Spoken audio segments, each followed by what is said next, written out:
May 16 ഈസ്റ്ററിൻ്റെ 4-ാം ആഴ്ചയിലെ വെള്ളിയാഴ്ച.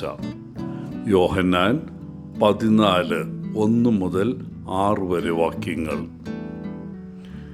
ഇന്ന് യേശു തൻ്റെ ശിഷ്യന്മാരോട് പറയുന്നു, നിങ്ങളുടെ ഹൃദയങ്ങൾ അസ്വസ്ഥമാകരുത്.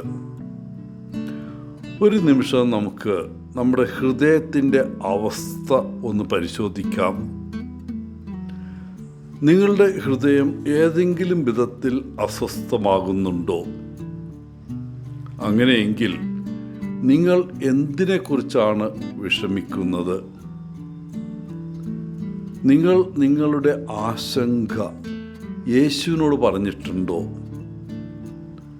നിങ്ങളുടെ മനസ്സിലും ഹൃദയത്തിലും ഉള്ളത് നിങ്ങൾ സൂക്ഷിക്കുന്നത് യേശുവിനോട് പറയുന്നുണ്ടോ? അപ്പോസ്തലന്മാരെ പോലെ നിറവേറ്റപ്പെടാത്ത പ്രതീക്ഷകൾ, അടിസ്ഥാനരഹിതമായ ഭയം എന്നിവയുൾപ്പെടെ നിരവധി കാര്യങ്ങളെക്കുറിച്ച് നാം വളരെയധികം അസ്വസ്ഥരാണ്. നമ്മുടെ കാഴ്ചപ്പാടിനെയും സാഹചര്യങ്ങളെയും ആശ്രയിച്ച് വലുതോ ചെറുതോ ആയ പ്രശ്നങ്ങൾ നമുക്കെല്ലാവർക്കും ഉണ്ട് എന്നതാണ് വസ്തുത. ഒരാൾക്ക് ഒരു പ്രശ്നം വലുതായിരിക്കാം, പക്ഷേ അതേ പ്രശ്നം മറ്റൊരാൾക്ക് ചെറുതായിരിക്കും. ഉദാഹരണത്തിന് പണത്തിൻ്റെയോ ശമ്പളത്തിൻ്റെയോ കാര്യമെടുക്കുക. ഒരാൾക്ക് തൻ്റെ ശമ്പളം വളരെ കുറവാണെന്ന് ആശങ്കയുണ്ട്, പക്ഷേ മറ്റൊരാൾ ആ ശമ്പളം അല്ലെങ്കിൽ അതേ തുക സ്വപ്നം കാണുന്നു. ആളുകളുടെ മറ്റൊരു പ്രശ്നം മരണം, അല്ലെങ്കിൽ മരണം മൂലം പ്രിയ നഷ്ടപ്പെടുന്ന ഒരാൾ തുടങ്ങിയ അജ്ഞാതമായ കാര്യങ്ങളെക്കുറിച്ചുള്ള ഭയമാണ്. ചില പുരുഷന്മാരും സ്ത്രീകളും തങ്ങളുടെ പങ്കാളിയോട് എപ്പോഴും അസൂയപ്പെടുന്നു. കാരണം ഒരു ദിവസം അവർ ഇവരെ ഉപേക്ഷിച്ച് മറ്റൊരാളുടെ അടുത്തേക്ക് പോകാം എന്നൊരു ശങ്കയുണ്ട്.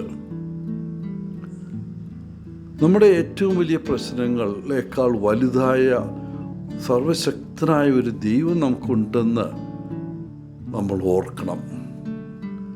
നമ്മുടെ പ്രശ്നങ്ങളെ ശരിയായ വീക്ഷണകോണിൽ കാണാൻ പഠിച്ചാൽ എല്ലാം നന്നാവും. ദൈവത്തിൽ വിശ്വസിക്കാനും നമ്മുടെ ആശങ്കകൾ അവന് സമർപ്പിക്കാൻ യേശു നമ്മോട് പറയുന്നു.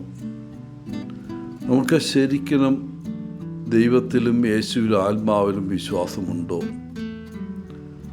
നമ്മുടെ വിശ്വാസം എത്ര ആഴമേറിയതും യഥാർത്ഥവുമാണ്? നമ്മുടെ ദിവസത്തിലെ ഓരോ നിമിഷവും യേശു നമ്മോടൊപ്പം ഉണ്ടെന്ന് നാം ശരിക്കും വിശ്വസിക്കുന്നുണ്ടോ? അതായത് നമ്മുടെ വിശ്വാസം ഒരു ദൈനംദിന വിശ്വാസമാണോ, അതോ ഒരു ഞായറാഴ്ച വിശ്വാസം മാത്രമാണോ? നമുക്ക് യേശുവുമായി വ്യക്തിപരമായ ഒരു ബന്ധമുണ്ടോ, അതോ ബുദ്ധിമുട്ടുകളും ആവശ്യങ്ങളും വരുമ്പോൾ മാത്രമേ നാം യേശുവിനെ ഓർക്കാറുള്ളൂ? നമ്മൾ അവൻ്റെ അടുക്കിലേക്ക് വരണമെന്ന്, അവനിലേക്ക് തിരിയണമെന്ന് യേശു ആഗ്രഹിക്കുന്നു. നമ്മളുമായി ആഴത്തിലുള്ളൊരു വ്യക്തിപരമായ ബന്ധം പുലർത്താൻ അവൻ ആഗ്രഹിക്കുന്നു. യേശു നമ്മെ സ്നേഹിക്കുന്നു. നാമുമായി കൂട്ടായ്മയിലായിരിക്കാൻ അവൻ ആഗ്രഹിക്കുന്നു. എന്നാൽ നമ്മൾ സ്വയം ചോദിക്കേണ്ടതുണ്ട്, യേശുവുമായി കൂട്ടായ്മയിലായിരിക്കുവാനുള്ള എൻ്റെ ആഗ്രഹം എത്ര വലുതാണ്? നമ്മെ ശക്തിപ്പെടുത്താനും കൃപകളാൽ നിറയ്ക്കാനും യേശു ആഗ്രഹിക്കുന്നു.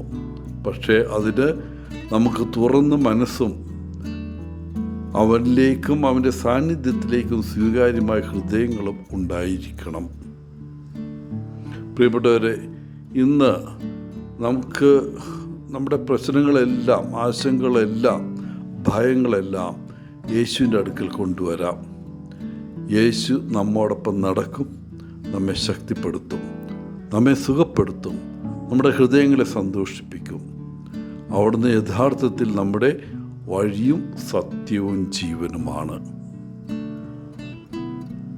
നമുക്കുള്ള ചോദ്യം ഇതാണ്: നാം അവനോടൊപ്പം ദിവസവും നടക്കാൻ തീരുമാനിക്കുമോ? യേശു എപ്പോഴും നമ്മെ കാത്തിരിക്കുന്നു.